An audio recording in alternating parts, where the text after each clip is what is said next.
오늘 감사하는 삶이라는 제목으로 말씀 함께 나누도록 하겠습니다. 이번 주는 이제 우리 민족의 대표 명절인 이제 추석 연휴가 있죠. 그래서 많은 분들이 고향에 또 가시고 또 오랜만에 가족들과 만나서 또 행복한 시간을 보내실 텐데요. 우리나라에 이런 말이 있잖아요. 더도 말고 덜도 말고 늘 가인 날만 같아라. 이번 추석 연휴 동안 우리 성도님들에게 몸과 마음의 심과 동시에 또 여러분들에게 오늘 이 말과 같이 더도 말고 덜도 말고 늘 가인 날만 같은 풍성하고 넉넉한 또 그 여유가 있는 그러한 삶이 되기를 소망합니다. 골로새서 이제 3장은 올바른 교리를 깨달은 성도가 이제 어떻게 살아가야 하는지를 이제 담고 있습니다. 그 중에서 오늘 특별히 우리가 읽은 15절에서 17절 말씀은 이제 성도의 감사에 대해서 이야기를 하고 있죠. 예수를 믿는 성도라고 하면 우리가 감사하는 삶을 살아야 함을 모르는 사람이 아마 아무도 없을 것입니다. 그런데 대부분 감사라고 했을 때 어떠한 마음을 가집니까? 이제 고마움에 대한 인사 정도로만 우리가 많이 생각을 하죠. 그렇다 보니까 이제 감사하기 위해서 어떤 특별한 도움을 받은 일, 또 나에게 이로운 일이 있을 때 감사하지 굳이 아무것도 없는데 감사합니다 이렇게 하지 않잖아요. 우리가 옆 사람에게 그냥 가만히 앉아 있는데 뜬금없이 감사합니다 이러면 옆 사람이 아주 당황할 겁니다. 우리가 가지고 있는 이 감사의 인식이 이렇다는 거죠. 그런데 성경에서는 우리에게 어떻게 감사를 가르치냐면 범사에 감사하라 이렇게 말씀합니다. 그리고 데살로니가 전서에서는 이 감사가 우리를 향한 하나님의 무엇이다고요? 뜻이다라고 말씀하고 있는 거예요. 하나님을 믿는 모든 성도는 이 범사에 감사하는 일, 이 일에 우리가 부름을 받았다는 것이죠. 이런 의미에서 이 하나님의 부르심을 우리가 한번 생각해 보면요, 어떻게 이해할 수 있냐면 하나님의 그 행하신 일을 인정하고 하나님의 그 사역들을 받아들이고 이 세상의 은혜의 그 하나님을 증거하는 또 증거하라는 하나님의 명령이기도 합니다. 그럴 수밖에 없는 게 이 일을 하기 위해서는 우리 안에 감사가 없으면 안 되는 거죠. 왜냐하면 우리가 하나님께 감사한다는 것은 내 자신을 내려놓고 나의 무능함을 인정해야만 우리가 감사할 수 있어요. 모든 일에 내가 있는데, 내 건강인데, 내 직장인데라고 하면 우리가 하나님께 감사할 수 있겠습니까? 우리가 오늘 예물 드린 것도 그렇죠. 예물도 우리가 습관에 따라 드리는 것이 아니라 하나님이 지금까지 주신 은혜, 또 오늘 주실 은혜, 거기에 감사하는 마음으로 우리가 드리는 거잖아요. 내 것을 내어놓는. 그렇다 보니 우리가 이 감사라는 이 단어가 단순히 그냥 감사합니다, 무엇을 주셨으니 감사합니다 이런 말만 붙이는 게 아니라는 것이죠. 그럼 이 성경에서 감사의 의미를 또 어떻게 쓰고 있는가 우리가 한번 알아볼 건데요. 감사, 이것은 히브리어로 야다라는 이제 단어입니다. 구약에서 이 야다라는 이 단어는 인간과 인간 사이에 그 감사를 표현할 때 쓰지 않습니다. 그럼 언제 사용되느냐? 하나님께서 이스라엘과 그 맺은 언약을 지키시는데 신실하셨기 때문에, 하나님이 이 약속을 지키는데 신실하셨기 때문에 인간은 하나님께 감사드린다 이렇게 이야기를 하는 거예요. 거기에서 이 감사라는 단어를 쓴다는 거죠. 쉽게 이야기하면 사람과 사람과의 그 관계에서 이 감사의 단어를 쓰는 게 아니라 하나님과 나와의 관계에서 이 감사를 쓰는데, 하나님께서 약속하신 그 언약을 신실하게 지키시고 지키셨기 때문에, 지킬 것이기 때문에 우리는 감사를 한다는 거예요. 그래서 감사는 하나님께서 베푸시는 그 은혜에 대한 이스라엘 백성들의 또 주님의 자녀들의 응답이다, 우리가 이렇게 이해하고 적용할 수 있을 것 같습니다. 이런 의미에서 우리가 감사를 한다면 단순히 입술로만 감사합니다, 감사합니다 이렇게 할 수 있을까요? 그렇게 안 되겠죠. 마음을 다하는 것, 이것은 물론이고 나의 것을 아낌없이 주님께 내어놓게 될 것입니다. 그래서 믿음의 선진들은 어떻습니까? 하나님께 감사하여 자신의 생명을 드리기까지 아까워하지 않잖아요. 그들의 감사가 얼마나 크면 오히려 생명으로도 하나님의 은혜에 감사를 다 할 수 없다, 부족하다 이렇게 여깁니다. 그래서 사도 바울은 뭐라고 합니까? 주 예수께 받은 사명, 이 사명을 마치려 하면은 나의 생명을 조금 더 귀하게 여기지 않는다 이렇게 말을 하죠. 이러한 감사에 대한 이해를 가지고 오늘 말씀을 보면 좋겠는데요. 오늘 말씀에서 성도들에게 감사하는 자가 되라 이렇게 권면을 합니다. 그런데 그 앞에 나오는 말씀을 우리가 먼저 살펴보면 뭐라고 하냐면 그리스도의 평강이 우리의 마음을 주장하도록 하라 이렇게 말씀하세요. 그리스도의 평강이라는 말 너무 익숙하죠. 신앙생활 이제 다들 오래 하셨기 때문에 그리스도의 평강 너무나도 익숙하고 자주 쓰는 단어인데 이것이 무엇인가 설명해 보십시오 하면 이게 좀 머뭇머뭇할 것입니다. 그냥 마음이 편한 상태 아닐까요? 그냥 고민 없는 상태를 말하는 것 아닐까요? 이렇게 이야기를 하겠죠. 물론 틀린 말은 아닙니다. 그러나 중요한 것은 일반적 개념에서 이 평강, 평안이라는 단어를 쓴 게 아니라는 거죠. 무엇이라고요? 그리스도의 평강이라는 것입니다. 그리스도의 평강. 이 말은 하나님과 평화의 관계를 유지하고 하나님의 그 용납하심과 호의, 그 위로에 대한 의식을 가지라는 뜻인 거예요. 그러니까 단순히 내 마음 아무 일이 없어서 환경이 편안해서 평안하지 이게 아니라 하나님과의 그 관계를 유지해서 그 관계 가운데서 오는 그러한 평안을 이야기하는 거죠. 즉 평안은 그리스도와의 그 긴밀한 관계 속에서 주어진다. 이는 환경을 통해서 누리는 게 아닙니다, 여러분. 오직 하나님과의 관계, 하나님의 관계에 있다는 것을 우리가 기억하시기 바랍니다. 그런데 말씀을 보니 이러한 그리스도의 평강을 어떻게 하라고 이야기를 하죠? 우리의 마음을 주장하게 하라. 마음을 주장하게 하라. 주장하게 하라 이 의미는 뭐냐면 지배하게 하라 이라는 의미를 가지고 있습니다.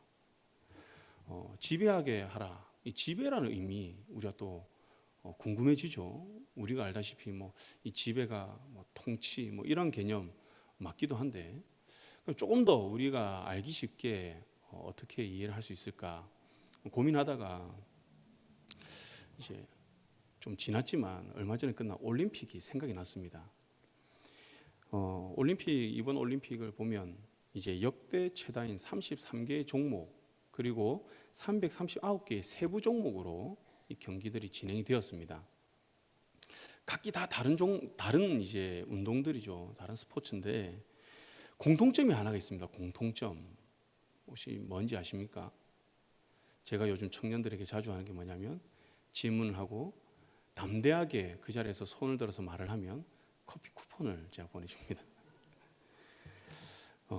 공통점이 뭐냐면 심판이 있다는 거예요. 심판이 없는 경기는 없습니다. 경기에서 심판의 역할이 뭡니까? 이 심판은 이 경기가 가지고 있는 모든 규칙들을 이제 숙지를 하고 이 규칙을 적용해서 이 경기가 정정당당하게 이루어지도록 운영을 해야 되는 거예요. 경기는 선수들이 하되 이 경기를 통제하고 운영하는 그 역할을 누가 하느냐? 심판이 한다는 거예요. 이처럼 이 경기에 맞는 규칙을 가지고 심판이 경기를 운영하듯이 그리스도의 평강이 우리의 삶을 운영하게 하라. 좀 이러한 의미가 있는 것이죠. 우리 그리스도인의 이 삶의 원리는 다른 것에 있는 것이 아닙니다. 하나님과 그 관계가 우리 인생이란 이 경기의 기준이 되어야 하며 우리의 인생을 지배해야 된다. 이런 뜻인 거죠. 그래야만 우리는 진정한 평강을 누릴 수가 있습니다. 사랑하는 성도 여러분, 세상의 평강은 환경에 따라 좌지우지됩니다. 환경이 좋으면 너무나 평안하고 즐겁고 환경이 조금만 어려우면 원망하고 불평하는 것이 우리 이 세상에서 말하는 그런 평강이죠. 그러나 그리스도를 통해 누리는 하나님의 평강은 환경의 영향을 받지 않습니다. 내가 어떠한 환경에 처하든 오직 감사할 수 있는 그런 삶을 살아간다는 거죠. 이러한 그리스도의 평강을 묵상하다가 8월에 읽은 기사가 생각이 났는데요. 이제 미국의 이제 맥러플린이라는 이제 육상 선수 이야기입니다.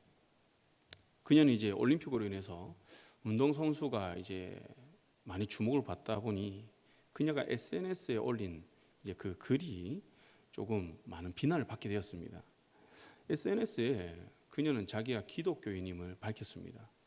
그래서 우리가 이제 뭐 스포츠 경기뿐만 아니라 뭐 이렇게 시상식을 보면 예수 믿는 이제 사람들이 어떻게 이야기를 하죠? 모든 영광 하나님께 올려드립니다. 이렇게 이야기를 하죠. 그녀도 이제 그렇게 했던 거예요. 그런데 그녀는 수많은 악플에 시달리면서 스트레스를 받게 되는 거예요. 뭐 일부 팀원들도 그를 무시하고 심지어는 가족들도 이 여인을 두고 무시를 하기 시작한 거예요. 이러한 상황에서 그녀가 이렇게 고백을 합니다. 사람들은 진실을 거부한다. 그들이 내가 아닌 내 안에 계신 예수를 거부하고 있다. 괜찮다. 난 그냥 솔직하게 말한 것이다. 이렇게 이제 이야기를 하는 거예요. 그리고 이어서 이렇게 이야기를 또 합니다. 하나님과 그 관계성을 맺고 있다는 사실에 너무 감사드린다. 그것이 없었다면 지금 솔직히 미쳐버릴 것 같기 때문이다. 세상, 스포츠, 문화에 대해 이해할 수 없는 부분들이 너무 많다. 이렇게 하면서 더 이상 사람들의 인정을 받기 위해 살지 않겠다. 이렇게 그녀는 이야기를 하는 거예요. 여러분 대단하지 않습니까? 뭐 이러한 사람을 두고 세상에서 뭐라고 하냐면 멘탈이 강하다. 이렇게 이야기를 하죠. 그녀가 이토록 악플 속에서도 마음의 평안을 찾고 세상이 말하는 그 강인한 멘탈을 가질 수 있었던 이유가 무엇입니까? 그녀가 인터뷰에서 말을 했죠. 하나님과 관계성을 맺고 있다는 사실에 감사하다. 저는 이 말이 그녀가 가족들에게까지 무시당한 상황에서도 평안을 유지할 수 있었던 그 비결이 아닌가 그렇게 생각을 합니다. 그녀는 자신이 예수를 믿는 사람임을 공개적으로 고백했을 때 뭐 좋은 일만 생기는 것이 아니라 오히려 어려움을 당했는데 불평, 원망이 아니라 오히려 감사를 한다는 거죠. 감사하는 그녀의 모습을 볼 수 있다는 겁니다. 이러한 하나님과의 그 관계에서 고백하는 이 감사는요 그녀의 내면의 요동침이 아니라 오히려 평강을 가져다 주었습니다. 바로 오늘 말씀하는 바 그리스도의 평강이 지배받는 모습, 바로 이 모습이 아닐까요? 우리는 이러한 평강을 누리기 위해 부름받은 사람입니다. 우리에게 이러한 모습은 특별함이 아니라 어떻게 보면 당연하다는 것이죠. 그러면서 이어지는 16절에서 그리스도의 말씀이 너희 속에 풍성히 거하여라고 합니다. 이는 그리스도의 말씀이 우리 마음에 넓게 자리 잡는 것, 또 풍부한 그 보화로 머무는 것을 의미합니다. 저는 풍부한 보화라는 것에 좀 눈길이 갔는데요. 우리에게 보화가 있다면 우리가 어떻게 행동을 할까요? 우리는 뭐 그것을 잃지 않고자 하겠죠. 또 그 보화로 인해서 우리가 기뻐합니다. 또 만족함이 있습니다. 마음에 든든함이 있을 것입니다. 그리스도인에게는 이러한 보화가 무엇이냐면 그리스도의 말씀이라는 것이죠. 이 말씀은 우리 심령, 우리 그리스도인들의 심령이 있을 때 우리는 어떻게 됩니까? 오늘 말씀에서 지혜를 얻게 되고 그 얻은 지혜를 통해서 우리는 가르치는 자가 되고 또 이 지혜로 우리는 권면을 하게 되고 또 이 지혜로 말미암아 감사함으로 찬송과 신령한 노래를 부를 수 있다라고 오늘 말씀에서 이야기를 하는 거예요. 이 감사와 찬송과 또 신령한 노래를 부르기 위해서는 우리 심령 가운데 그 평안이 있어야 되잖아요. 이게 없는데 우리가 뭐 감사와 찬양을 어떻게 드릴 수 있겠습니까? 즉 우리 심령 가운데 그리스도의 말씀 이것이 자리 잡아야 된다는 거죠. 이러한 모습을 우리 성경에서 누가 잘 보여줬느냐? 바로 다윗입니다. 다윗 우리가 너무나 잘 아는 인물이라서 구체적인 배경 설명은 하지 않고요. 그 상황만 우리가 한번 보면 이제 다윗이 하나님의 법궤를 이제 가져오죠. 그 법궤가 들어올 때 그가 어떻게 합니까? 춤을 춥니다. 그는 왕이 되어서 하나님 사람들의 칭송을 받기 때문에 춤을 춘 게 아닙니다. 그는 하나님의 임재를 상징하는 그 법궤가 들어옴으로 다시 말하면 그 하나님의 임재가 지금 오고 있는 지금 충만히 임하고 있는 그 모습에서 그는 춤을 춘다는 것이죠. 너무 기뻤던 것입니다. 그래서 이러한 그의 모습, 그의 춤추는 것이 어느 정도인가 사무엘하 6장 14절에서 기록하고 있는데요. 힘을 다하여 춤을 추었다라고 이야기를 합니다. 힘을 다하여. 여러분, 힘을 다하여 춤을 춰보신 경험이 있습니까? 아마 웬만해서는 힘을 다하여 춤을 추지 않을 거예요. 요즘 흔히 말하면 클럽에 가고 뭐 이래도 힘을 다해 춤을 추지 않습니다. 자기들이 앉아서 놀고 유유에 있는 시간을 보내기 위해서 에너지를 아껴놔요. 힘을 다하여 춤을 춘다는 것은 그 자리에서 내가 모든 진액을 다 쏟겠다라는 그러한 각오를 가지고 춤을 춘다는 거예요. 그는 하나님의 임재 안에서 모든 진액을 다 쏟아내면서 힘을 다하여 지금 기뻐하고 춤을 추고 있는 것입니다. 누군가는 그게 대단하냐 이렇게 바라볼 수도 있겠죠. 그런데 우리가 한번 찬양할 때 한번 생각을 해보세요. 우리가 찬양할 때 손을 들고 찬양하는 것도 어떻습니까? 어색하죠. 우리 손을 들고 다 같이 고백하겠습니다. 근데 손이 이만큼 들기도 또 이렇게 하기도 하고. 저도 그랬던 것 같습니다. 저도 처음에 이 손 드는 것이 익숙하지 않아 가지고 이제 찬양할 때 손을 들고 찬양합시다 하면 그냥 이렇게 하고 이렇게 하기도 하고 번쩍 들지 못하겠더라고요. 안 해봐서 어색하니까. 그런데 언제 손을 높이 들게 되느냐? 언제 정말 저 하늘을 잡고 싶어서 손을 높이 들게 되느냐? 하나님의 임재를 경험했을 때, 우리가 다시 말해 하나님의 은혜를 경험했을 때, 하나님의 충만함을 경험했을 때, 예배 가운데 그 기쁨이 있을 때 정말 그 하나님을 잡고 싶어서 하나님께 항복하는 마음으로 모든 것을 다 내려놓고 우리가 손을 들게 되죠. 쉬운 것이 아닙니다. 우리 삶을 봐도. 근데 다윗은 그렇게 춤을 추고 있었던 것이죠. 자신의 신분, 주의 시선을 신경 쓰지 않습니다. 이러한 힘을 다하여 춤을 추는 그러한 찬양, 이 감사는요, 하나님과 독대해야만 가능하다는 거예요. 이를 위해서 다윗은 온전히 하나님 앞에 서 있었던 사람이었습니다. 그런데 이를 본 그 아내 미갈은 어떻습니까? 그 반응이 똑같이 하나님의 법궤 그것이 들어오는 걸 보고 있어요. 그런데 그 미갈은 그렇게 춤을 추는 자기의 남편 다윗을 보면서 업신여겼다고 이야기를 합니다. 업신여겼다. 무슨 의미인가요? 멸시하였다, 하찮게 여겼다, 이런 의미를 가지고 있어요. 그녀가 이렇게 생각한 것은 왕이라는 그 권위, 자기는 뭡니까? 왕비죠. 나는 왕비이기 때문에 그는 바라보고 있었던 거예요. 다윗은 그 임재 안에 들어가서 춤을 추는데 그는 왕비라는 그 지위 때문에 그냥 바라보고 그냥 있었던 거죠.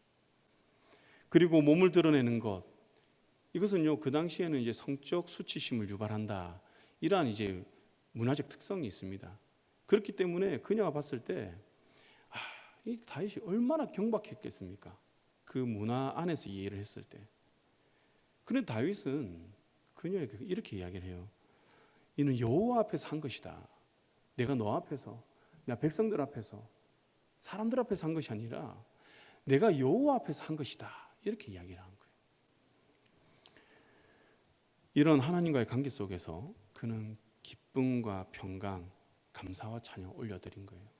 이것은 우리가 세상에서 누리는 것과는 전혀 다른 것이죠. 이러한 다윗의 모습이 오늘 본문 16절에 감사하는 마음으로 찬양한다라는 이러한 의미가 되지 않을까요? 그리고 이러한 모습이 하나님 말씀을 마음에 충만히 두고 말씀의 지배를 받는 그런 모습이 아니겠습니까? 여러분들에게도 다윗처럼 자신을 하나님 앞에 세움으로 그 하나님의 임재를 통해 누리는 참 감사와 그 평강이 넘치기를 주님의 이름으로 축복합니다. 여러분, 찬송가 288장 예수를 나의 구주 삼고라는 찬양 다 아시죠? 요즘 제가 찬양을 좀 많이 하는 것 같습니다. 예수를 나의 구주 삼고 성령과 피로써 거듭나니 이 세상에서 내 영혼이 하늘의 영광 누리도다. 후렴이 어떻게 되죠? 이것이 나의 간증이요 이것이 나의 찬송일세 나 사는 동안 끊임없이 구주를 찬송하리로다. 너무나도 익숙하고 안 보고도 부를 수 있을 정도의 그러한 찬양인데 이 찬양을 누가 작사했냐면 페니 크로스비라는 여인이 작사를 하였습니다. 이 여인은요 태어난 지 6주 만에 의사의 실수로 시력을 잃게 됩니다. 그리고 그 상태로 이제 평생을 살아가는 거죠. 그리고 그녀가 시력을 잃고 얼마 안 되어서 존 크로스비 그녀의 아버지는 중병에 들어서 세상을 떠나게 됩니다. 그래서 그녀의 어머니는 21살에 과부가 되었습니다. 그래서 극심한 생활고에 시달렸어요. 여러분, 이 정도면 절망에 빠져도 뭐 누가 뭐라 할 사람이 없잖아요. 오히려 위로해 줄 겁니다. 그렇구나. 아이고 힘들지. 그런데 그녀는 이 할머니와 어머니로부터 신앙의 훈련을 잘 받은 것 같아요. 그래서 그녀는 불평하고 괴로워하기보다는 만족하다라고 부르는 이 작은 보물을 마음에 담아두겠다고 다짐하였습니다. 만족하다, 만족. 이걸 자기의 이제 보물로 삼는다는 거죠. 그리고 그녀는 이제 맹인 학교에 들어갑니다. 포기하지 않고. 그리고 그 맹인 학교에 들어가서 피아노와 작곡을 배우게 돼요. 그러면서 우리가 많이 아는 찬송가를 작사하였는데요. 인애하신 구세주여, 다 아시죠? 또 예수 나를 위하여, 나의 영원하신 기업, 나의 갈 길 다 가도록, 이 등과 같은 많은 찬양들을 작사를 하였습니다. 저는 특별히 이제 오늘 부른 예수를 나의 구주 삼고 이 찬양의 가사가 너무 와닿았는데요. 1절에서 예수를 나의 구주 삼고 성령과 그 피로써 거듭나니 이 세상에서 내 영혼이 하늘의 영광 누리도다. 여러분, 이 여인이 처한 상황이 이 세상에서 하늘의 영광을 누릴 수 있는 그런 상황입니까? 그냥 객관적으로 보았을 때 아니죠. 그러나 그녀가 영광을 누릴 수 있는 이유가 무엇이냐면 예수를 나의 구주로 삼았기 때문에, 그녀의 환경과 상관없이 내가 눈이 보이지 않더라도 예수를 나의 구주로 삼았기 때문에, 성령과 그 피로써 내가 거듭났기 때문에 이 세상에서 나는 하늘의 영광을 누린다, 이렇게 고백을 하는 거죠. 2절 보면 또 어떻습니까? 온전히 주께 맡긴 내용, 사랑의 음성을 듣는 중에 천사들 왕래하는 것과 하늘의 영광 보리로다, 이렇게 이야기를 합니다. 이런 하나님을 경험함으로 그녀는 감사만 하는 것이 아니라 자신의 전부를 생명 주신 그 하나님께 맡겨드림으로 그 영광을 바라본다라고 이야기를 해요. 3절에 주 안의 기쁨 누림으로 마음의 풍랑이 잔잔하니 세상과 나는 간 곳 없고 구속한 주만 보이로다. 여러분, 그녀의 육신의 눈은 보이지 않더라도 그녀의 영은 그 누구보다 밝아서 오직 구속한 주만 바라보며 한평생을 살아가는 거예요. 그러한 그녀의 마음 가운데는 풍랑이 없다고 합니다. 많은 사람들은 보이지 않기 때문에 어두운 가운데서 그 혼돈을 경험하고 두려움을 경험하지만 이 여인은요, 혼돈과 두려움이 아니라 마음의 평강과 그 기쁨을 누린다는 것이죠. 그리고 이 모든 것을 간증, 즉 하나님이 살아계시다는 그 증거로서 많은 사람들에게 그녀는 고백하고 있습니다. 여러분, 그녀가 이 곡을 썼을 때 그 마음이 좀 느껴지십니까? 그녀는 결코 찬양할 수 없는 가운데, 감사할 수 없는 가운데 그녀는 이런 곡을 썼던 거예요. 어떻게 보면 욥의 아내처럼 하나님을 욕하고 죽으라, 이 말이 어울릴지도 모릅니다. 그러나 그녀는 그게 아니죠. 그 상황 가운데서 그녀가 붙잡은 것은요, 바로 만족이라는 것이죠. 만족. 하나님이 허락하신 것에 만족하는 것, 나에게 주신 환경에 만족하는 것, 이러한 만족은 하나님과 그녀의 관계가 어떠한지를 말해주는 핵심 단어입니다. 핵심 단어. 이러한 만족을 디모데전서에서는 바울은 자족이라고 이야기를 해요. 자족.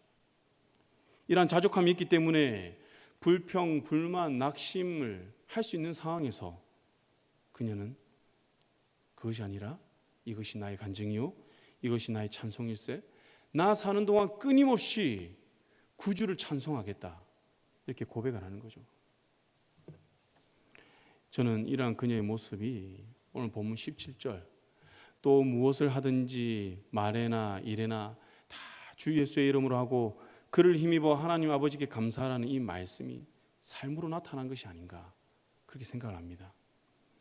이는 그리스도와 그 연합을 뜻하는 것이며 15절의 표현을 빌리면 그리스도가 나를 주장하는 것이 되겠죠. 이를 우리가 삶에 적용하면 나의 삶, 나의 일, 내 사업, 가정 이게 주님과 무슨 상관이 있는가? 무슨 관계가 있는가? 내가 먹는 것, 이 음식, 이 주님과 무슨 관계가 있는가? 이런 질문 우리가 할 수 있을 것 같습니다. 이것은요, 우리가 먹든지 마시든지 무엇을 하든지 다 하나님의 영광을 위해서 해라는 이 말씀에 대한 고민이기도 하죠. 그런데 이 말씀의 실천은 그리스도의 그 연합을 통해서만 이루어질 수 있다라고 말씀하고 있는 거예요. 이제 말씀 맺겠습니다. 그리스도인의 이 감사의 삶, 성경은요, 우리 그리스도인에게 항상 감사할 것을 이야기합니다. 감사하지 않을 수 있는 상황이 없다는 거예요. 범사에 감사하라. 이것은 선택의 영역이 아닙니다. 반드시 감사할 수밖에 없다는 거예요. 앞서 말씀드렸다시피 그리스도의 그 연합하면 우리의 입술과 삶에 그리스도를 향한 그 찬양과 간증이 넘칠 수밖에 없습니다. 환경이 찬양의 요소, 감사의 요소가 될 수 없다는 거죠. 저는 그래서 모임에서 종종 한 주간 감사했던 것을 우리 함께 나누어 봅시다. 이렇게 나눔의 제목을 던집니다. 근데 이제 종종 이것을 어떤 형식적인 또 이 자리에서 그냥 의뢰하는 질문으로 생각하는 사람들이 많은데요. 그렇다 보니까 피상적으로 나누는 경우도 있습니다. 그래서 저는 이렇게 이야기를 해요. 한 주간 주님과 동행했다면, 한 주간 내 삶의 주인을 주님으로 모시고 살았다면 우리 삶에 감사가 없는 것이 말이 되나? 주님 안에서 우리가 먹고 마셨다면 그 먹고 마신 것, 주신 것 그조차도 우리가 감사할 수 있는 것이 우리 신앙이 되어야 되는 것이 아닌가? 그래서 우리에게는 감사가 끊어질 수 없다. 우리 하나님을 생각하며 하나님이 주신 것을 생각하며 감사를 한번 나눠보자, 이렇게 이야기를 하는데요. 물론 이렇게 나눔이 잘 안 되는 그들의 마음도 이해를 합니다. 왜냐하면 저도 그런 질문을 받았을 때 처음에 잘 못 나눴거든요. 그래서 이런 나눔했어요. 고민하다가 하나님이 오늘도 심장 뛰게 해주셔서 감사합니다. 근데 정말 감사한 거죠. 심장이 멈추면 안 되잖아요. 너무나 감사한 거예요.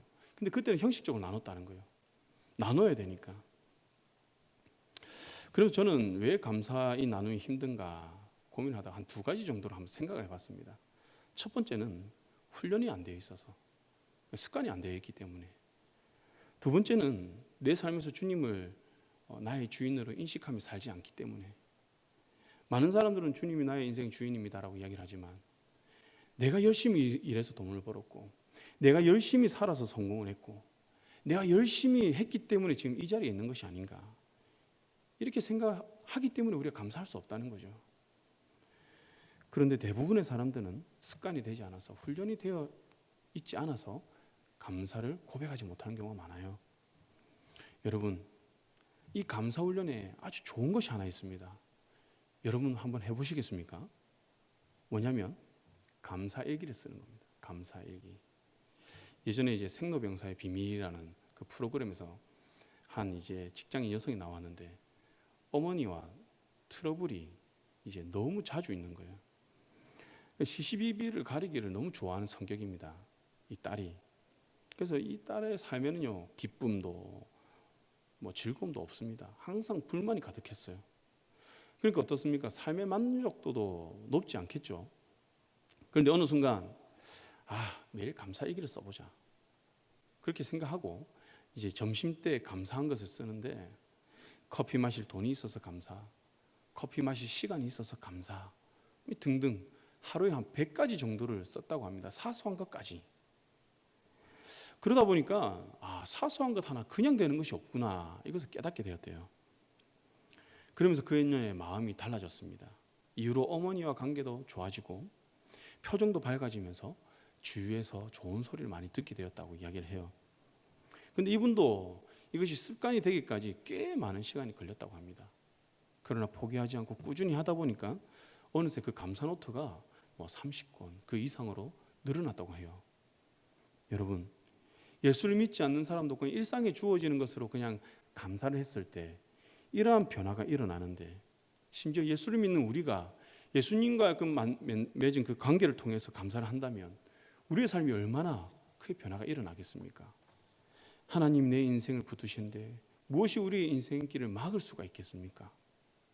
날마다 주님과 그 화목제를 드림으로 우리가 감사함으로 나아가면 우리의 삶의 기쁨이, 우리의 삶의 그 찬양이 얼마나 풍성해지겠습니까? 주님과 날마다 화목하면 내가 있는 그 자리가 바로 천국과 같은 자리가 되지 않을까요? 감사일기 한번 써보시기 바랍니다.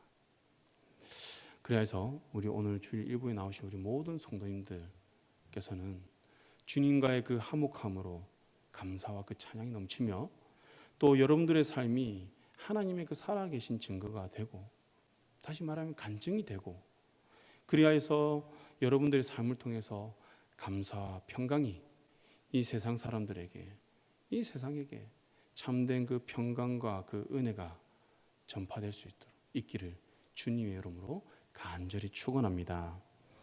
이제 함께 기도하겠습니다.